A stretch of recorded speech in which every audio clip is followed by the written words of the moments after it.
Olá, pessoal. Tudo bem? Como estão? Espero que estejam curtindo essa campus, espero que estejam se divertindo com a campus. A campus é sempre um lugar muito divertido. A gente está vivenciando uma campus muito diferente esse ano.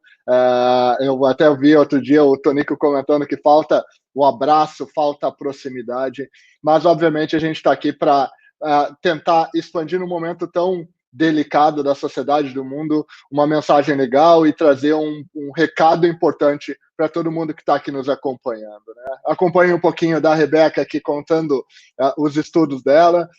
Bacana entender a forma e visão de outros locais, né?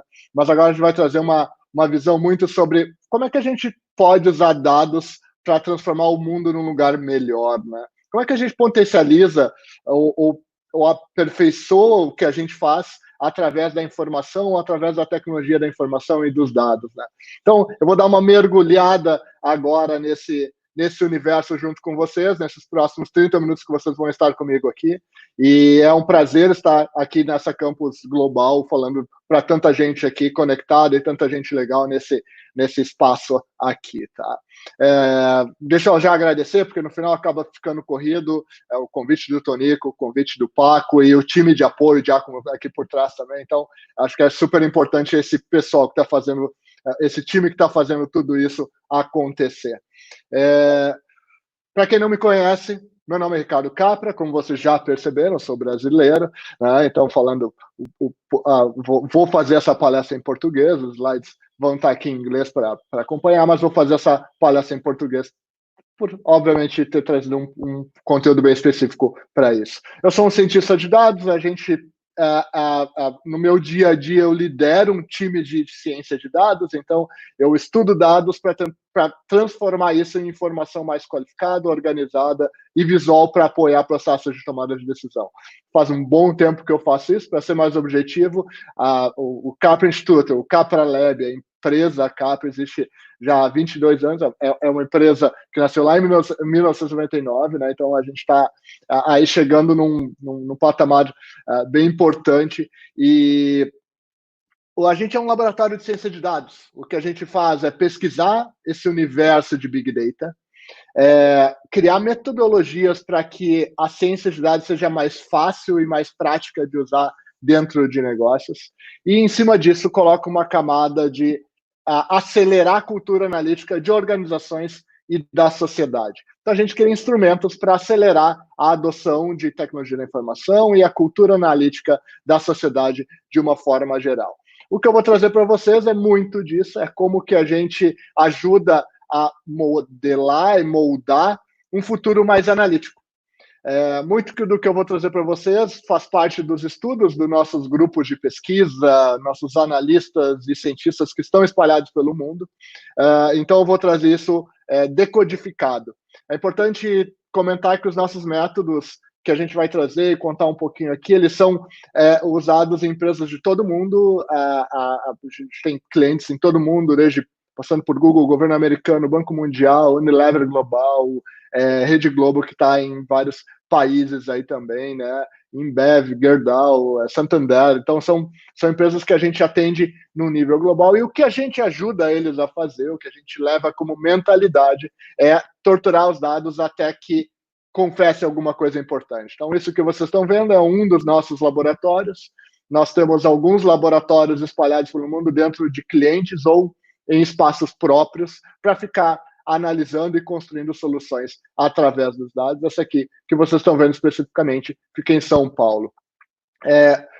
Para quem é do Brasil, está nos acompanhando aqui, né? A gente tem no Rio Grande do Sul, em Porto Alegre, para ser mais específico, uma casa de cultura analítica. Um espaço desenhado para poder experimentar a questão de cultura analítica, tanto para crianças, adultos, idosos. A gente tem um espaço dedicado para isso. Obviamente, a gente está num momento delicado, então a casa, nesse momento, está com as portas fechadas, mas assim que abrir, podem acompanhar pelo site, vai ser fácil de acompanhar tudo isso, tá? Bom, o que eu trouxe de conteúdo para essa nossa conversa aqui? Bom, a gente primeiro, e isso não é uma novidade, mas sim para trazer como isso acontece, a gente precisa entender que dados é uma fonte de poder. Essa fonte de poder, esse material que a gente tem à disposição, ele tem uma característica muito interessante, tá? Porque ele é um material que, diferente de outras matérias-primas, ele está num crescimento absurdo. Cada vez, cada dia, a gente tem mais dados disponíveis no mundo. Todos os dias cresce o volume de dados absurdamente no mundo. Existia uma expectativa, e essa aqui é uma pesquisa do IDC, tá? Que trouxe que até 2025 a gente ia chegar em 163 zettabytes de dados. Então, zettabyte é uma nova forma da gente olhar para a informação. Ele é um volume de informação que a gente não está acostumado e nunca viu antes. A gente já está falando em processamento quântico para poder lidar com tanta informação, então a gente já não vai lidar mais da forma mecânica que a gente lidava, e a gente vai lidar de uma forma muito mais... Vai precisar passar para servidores e máquinas e computadores de processamento quântico, mas tem uma informação nova aqui no meio, e está bem no meio do nosso gráfico, que esta informação era pré-pandemia. Nesse cenário que a gente está vivendo de pandemia, se estima que a gente está puxando essa régua para 2021. Provavelmente agora em 2021 a gente estará chegando aos 163 zettabytes por essa necessidade que existiu de uma adoção tecnológica e digital por parte da sociedade. A gente teve que acelerar, muitas pessoas entraram dentro desse mundo digital de uma forma muito rápida, e isso acelerou o volume de dados disponível no mundo. Mas o que nos preocupa não é necessariamente o volume, porque o volume, a gente tem máquinas, sistemas de processamento, tecnologias que podem lidar com grandes volumes de dados. As máquinas podem fazer esse grande processamento. O problema é que a gente precisa ter regras e capacidade analítica para olhar para toda essa informação disponível. E aí vem um ponto importante. O próprio IDC já previa que lá em 2025 a gente ia chegar em 163 zettabytes, mas ele também dizia que em 2025, quando a gente atingisse esse volume de dados, a gente ia conseguir analisar somente 3% da informação, de toda a informação do mundo. Então, reparem, a gente tem um volume absurdo de dados no mundo, mas a gente tem uma capacidade de processamento finita. De análise finita. A gente tem o processamento, sim, a gente pode acelerar. A análise, ela depende do indivíduo, ela depende de uma mentalidade analítica que vai determinar regras de análise. Por mais que a gente esteja falando de modelos analíticos mais automáticos, de modelos de algoritmos de inteligência artificial, mesmo assim, a gente precisa de regras humanas para essas análises acontecerem.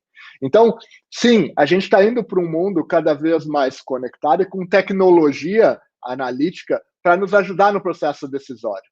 Nesse gráfico aqui, vocês podem ver que a nossa origem vem de análise através de relatórios, né, de reports. Então, a gente começou a fazer análises mais complexas, né, contínuas, e cruzar dados que antes a gente não cruzava. Então, a gente passou a monitorar a informação em tempo real.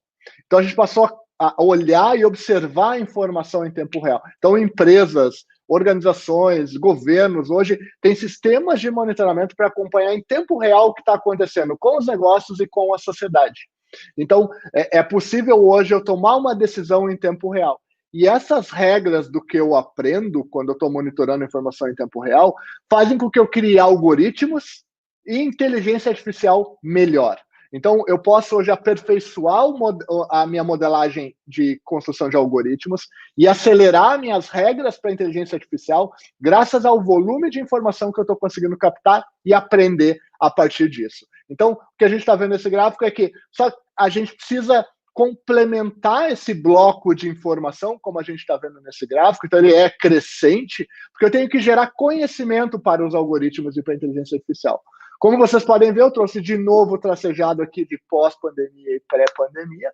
E o que a gente está vendo é que hoje a gente já acelerou o uso de novos recursos, tanto de algoritmos como de monitoramento de informação em tempo real, porque as empresas de tecnologia liberaram novos recursos para ajudar nesse momento que a gente está vivendo, tá? Então, o que a gente está chegando, o momento que a gente está chegando, é para um despertar de uma geração que vai ser mais analítica. a gente está vendo um despertar de uma próxima geração que ela vai vir mais analítica do que a geração anterior. As pessoas vão vir mais acostumadas a lidar com dados, vão estar mais preparadas para uma evolução e uma educação analítica. E isso a gente consegue perceber logo no início, até a forma que a gente recebe a informação no mundo hoje. Né? Quantas pessoas no mundo receberam este gráfico relacionado à pandemia? Né? Quantas pessoas no mundo receberam esta informação dizendo que a gente precisava juntos fazer um achatamento de uma curva, né, ou trabalhar para a curva ser menor, para que os sistemas de saúde globais estivessem em cidades, né, mas globalmente tivessem a capacidade de nos atender localmente. E esse gráfico foi disponibilizado para a sociedade diretamente. Antes isso era trabalhado nos bastidores e se comunicava de um outro jeito para a sociedade. Mas agora não. Infográficos, gráficos, dados estão chegando diretamente para toda a sociedade e todas as organizações. A gente não teve uma educação analítica adequada. A gente não foi preparado com um raciocínio lógico, a gente não foi preparado para usar matemática, estatística e tecnologia nos nossos processos de tomada de decisão. O design ele só apareceu para quem estudou especificamente isto. Tá? Então, o que a gente precisa entender e o que a gente precisa ver é que a gente precisa hoje ter um processo de desenvolvimento, uma linha de desenvolvimento de educação analítica mais completa. Isso, inclusive, aparece no livro do Hans Rosling, quando ele fala que a gente precisa se apropriar desse momento tão bom, ou nesse momento que a gente pode se apoiar em dados para tomar decisão. É libertador poder olhar para dados para tomar decisão, ao invés de tomar decisão baseada somente em feeling, tomar decisão baseada no que a gente acha. Então a gente está vivendo um momento muito especial. E esse momento que a gente está vivendo de informação, a gente só tem que despertar uma nova forma de pensar. Então, a gente já conhecia escolas de pensamento, tá, que destacavam o nosso pensamento, por exemplo, sistêmico. Tá? O pensamento sistêmico, ele basicamente é a gente ter uma maior capacidade de cruzar informações para tentar entender padrões, tentar entender as razões das coisas, tentar entender como as coisas acontecem. Quando o pensamento sistêmico, a escola de pensamento sistêmico, encontra um cruzamento, uma fusão com a escola computacional, de pensamento computacional, nasce o pensamento analítico. Porque o pensamento computacional, basicamente, ele potencializa a sociedade, as decisões da sociedade, através da tecnologia, da computação. Então, o pensamento sistêmico mais o pensamento computacional juntos geram um pensamento analítico, que é uma possibilidade de analisar a informação como nunca antes a gente fez. É claro que a gente, como sociedade, nessa evolução, precisa entender que, primeiro, a nossa maturidade analítica, a nossa maturidade data-driven passa primeiro por um momento de negação, né? Qual a melhor forma de eu ver os dados? Como que eu vou usar dados? Então, primeiro a gente, os dados não vão me ajudar. No segundo momento, ele passa por um processo de curiosidade. A gente começa a dizer assim, não, que curioso, essa informação que os dados estão mostrando. Até que a gente começa a testar o uso de dados no nosso dia a dia, começa a se sentir mais seguro tomando decisão em cima de dados, e até que em algum momento a gente se torna efetivamente num processo mais data-driven. A gente efetivamente usa data-driven como um processo do nosso dia a dia. É uma evolução analítica que está acontecendo em todo mundo. A gente, como sociedade, está passando por isso, e as organizações estão passando por esse mesmo momento de evolução analítica. É uma evolução que está acontecendo em todos os negócios.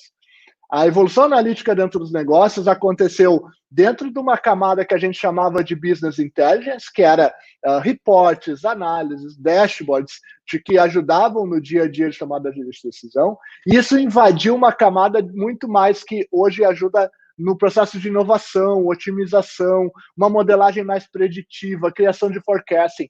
A ciência de dados ela vem com uma camada mais olhando para o futuro, e de exploração. E aí que a gente começa a ver o potencial dos dados. Então, a gente vive nesse momento uma pandemia que está sendo monitorada e analisada em tempo real. A gente consegue hoje usar uma arma que é a ciência de dados, um recurso que são os dados, com uma camada de ciência para combater uma doença, um vírus, o que é esse que a gente está vivendo hoje dentro dessa pandemia. Então, a gente já consegue olhar, observar e analisar a evolução de um vírus e o comportamento de um vírus em tempo real. No momento que a gente passa a viver e ter informação para isso, nos possibilita ter uma tomada de decisão melhor. Isso nos leva para uma camada de decisão onde as ferramentas que a gente tem nos permitem hoje observar a informação em tempo real e decidir em tempo real.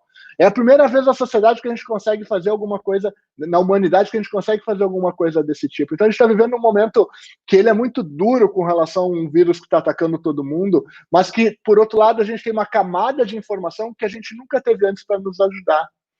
Isso aqui que eu estou mostrando para vocês, tá, é um gráfico que mostra a disseminação do vírus dentro de uma zona de Singapura. Tá? Então, Singapura criou monitoramentos de informação do contágio do vírus do Covid lá, e isso fez com que eles pudessem observar o comportamento do vírus de uma forma diferente. Quando a gente olha a olho nu, sem investigar a informação, a gente só consegue ver um gráfico muito bonito, né? Na verdade, cada bolinha que vocês estão vendo aqui é um possível infectado ou um grupo de infectados.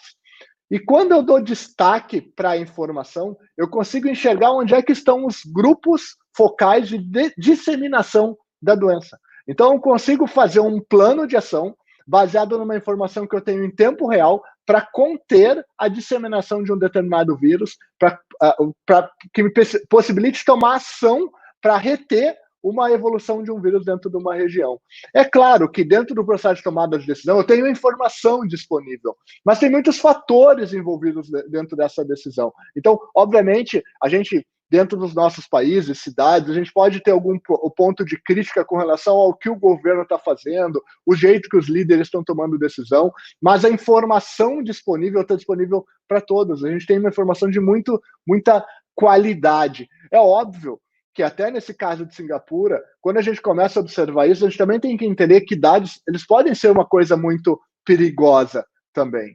Porque o que eu posso fazer com a informação? O que eu posso fazer com dados? Durante esta pandemia, aconteceu um processo que foi chamado de contact tracing. Contact tracing é um monitoramento da sociedade baseado nos seus dispositivos móveis, nos nossos dispositivos móveis, que estão gerando uma determinada informação que pode ser usada para nos monitorar ou entender o nosso comportamento como sociedade.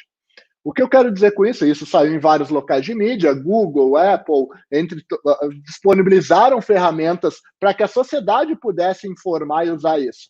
Mas existem níveis de contact tracing, ou seja, o que eu posso fazer com esses dados pode ir de uma forma muito apoio à sociedade, monitora uma informação, até um formato mais invasivo. Então, o que a gente precisa tomar cuidado, o que a gente precisa analisar, é como que a gente vai olhar para toda essa informação e tomar decisões melhores. Por exemplo, eu posso usar o contact tracing de uma forma muito anonimizada, onde eu estou usando um nível de exposição da sociedade baixo, mas eu posso identificar o indivíduo e até expor ele. Eu vou explicar cada um desses blocos aqui. Quando eu estou falando de uma forma anonimizada, imaginem via satélite, a gente coletando uma informação de circulação das pessoas, onde vocês estão vendo o sensor de calor com o mais vermelho, é onde existe mais concentração de pessoas. Eu não estou identificando aqui quem é o indivíduo, eu não estou identificando o ID dele, quem é esse indivíduo, quem ele é, mas eu vejo que existe uma maior concentração, uma maior aglomeração de pessoas nesse grupo. E isso permite que eu, como governo, tome ações, que líderes tomem ações para evitar isso no momento de um contágio de um vírus. Esse é um jeito, ele é o menos invasivo. A forma intermediária é a forma identificada. Então, como que funciona a forma identificada? Basicamente, eu consigo identificar quem são os indivíduos que estão gerando essa informação baseado nos seus dispositivos móveis.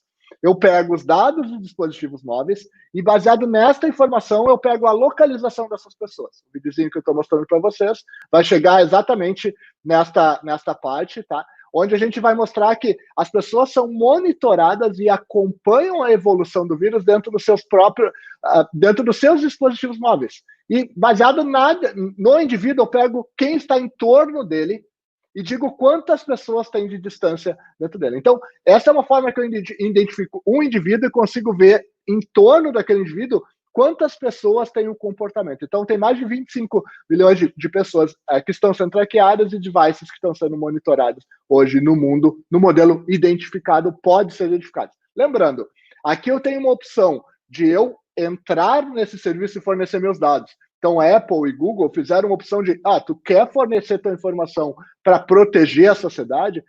Então, essa é uma forma, ela tem uma de certa forma invasiva, mas ela é permissiva. Eu permito que coletem a minha informação, que eu disponibilizo a informação. E tem um terceiro caso, que é o caso mais de exposição da informação, que ele tem uma efetividade até maior, mas ele pune nossas regras de privacidade como sociedade. A Singapura usou esses sistemas para poder identificar e expor quem eram as pessoas que tinham vírus, como uma rede social dizendo, esse indivíduo tem Covid-19. Então, eles publicaram isso dentro de um site, tomaram essa ação, recuaram, mas foi feito.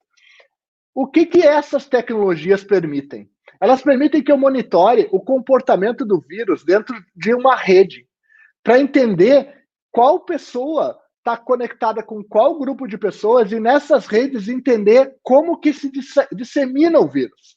Eu consigo monitorar o comportamento desse vírus em tempo real e entender a probabilidade das pessoas que estão em torno dessa pessoa que tem o Covid-19 de terem um contágio é maior do que as pessoas que não têm contato com pessoas que estão com Covid. Então, é uma forma diferente. Então, o que foi feito é um plano de ação para entender quem são as pessoas infectadas, entender onde essas pessoas circulam, né, e quais as pessoas que têm maior probabilidade de serem infectadas pelo vírus ou não. Tanto no nível de cluster, quanto no nível de região.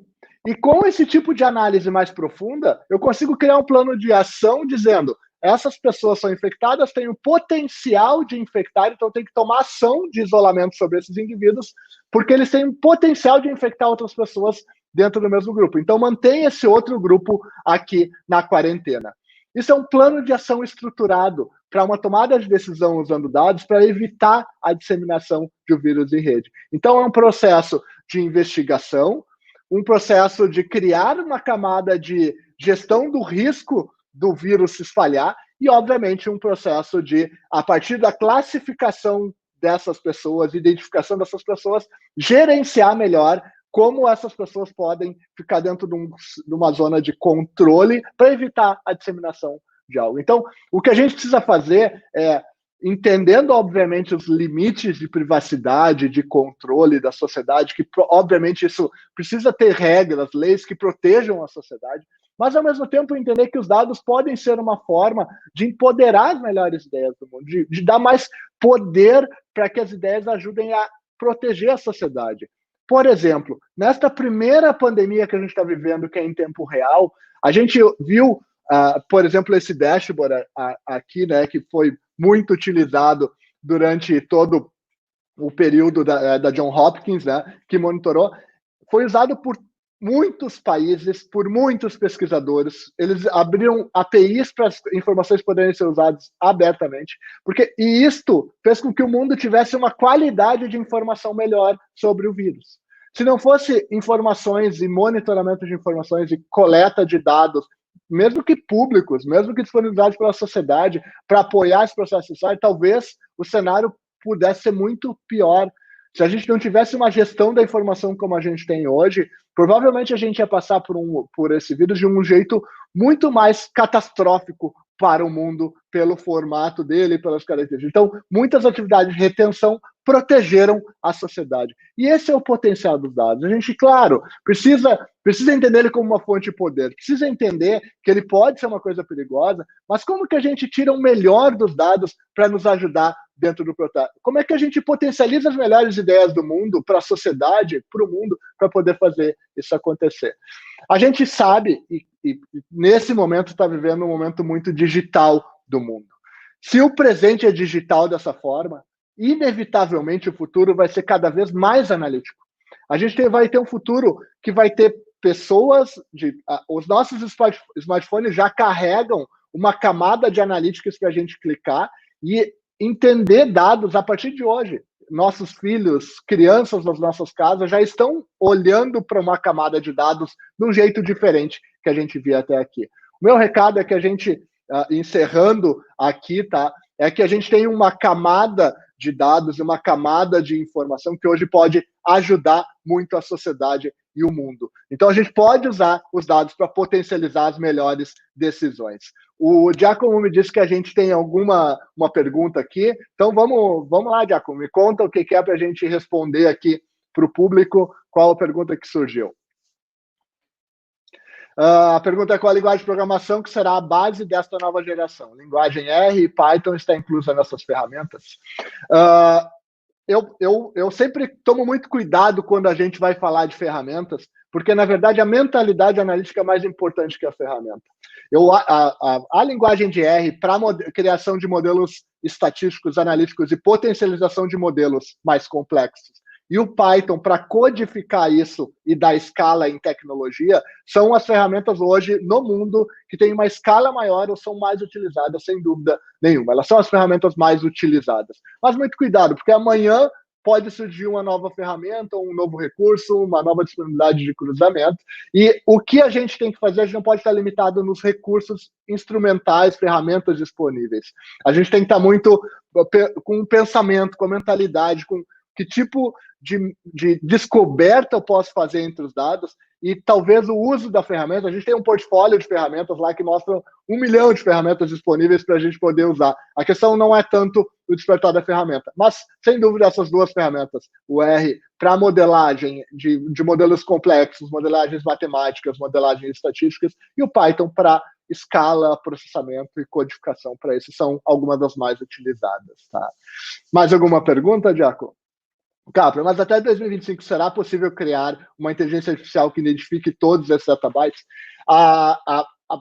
Existe uma camada de analytics que está sendo potencializado, assim como a inteligência artificial está sendo aplicada em todos os negócios, dentro da área de dados também. Então, a gente vai sim conseguir processar e analisar a informação de uma forma muito mais rápida. Já existe uma parte do trabalho dos cientistas de dados já está sendo automatizada por modelos de inteligência artificial, modelos de algoritmos que substituem a tarefa repetitiva do cientista de dados para lidar com esse volume de dados. Então, sim, tá? Isso já está sendo acelerado. A gente estima que cerca de 40% das atividades de processamento de informação e análise de dados vão ser substituídos por escala de inteligência artificial. Tá? Isso, inclusive, está na minha próxima palestra que eu faço para o Brasil. Quem quiser acompanhar, logo mais aí, acompanha lá, que eu vou mostrar esse gráfico, inclusive, tá, gente? Gente, muito obrigado, agradeço a participação, as perguntas muito legais. Busquem formas de usar dados para o bem, encontrem formas para potencializar o uso de dados, e eu tenho certeza que a gente está num momento muito especial de usar os dados para potencializar decisões melhores para o mundo. Obrigado, acompanhe o evento, agora vem o Donald aí, e tenha um bom evento, uma continuidade aqui no evento. Um abraço.